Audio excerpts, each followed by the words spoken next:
बापा माँ माने झीटी जन्म कले तो बागर कथा भाभी दुख पाउथिले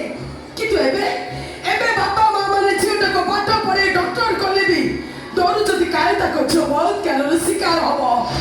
आज ना दुनिया रे नारी कोठी भी सुरक्षित नुह ना मेडिकल ना कॉलेज ना हॉस्टल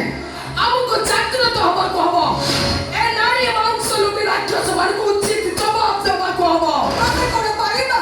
पारिबा आमे लड़िबा आमे जितिबा सतरे को तू लड़िबो हम लड़िबी अच्छा अच्छा बोली तो आमे आरे चिनानी तो काहे काहे जिबा तमे माने काहे कि व्यस्त होतो तमे माने जवाब व्यस्त होनी तम माने को पाखरे मो अछि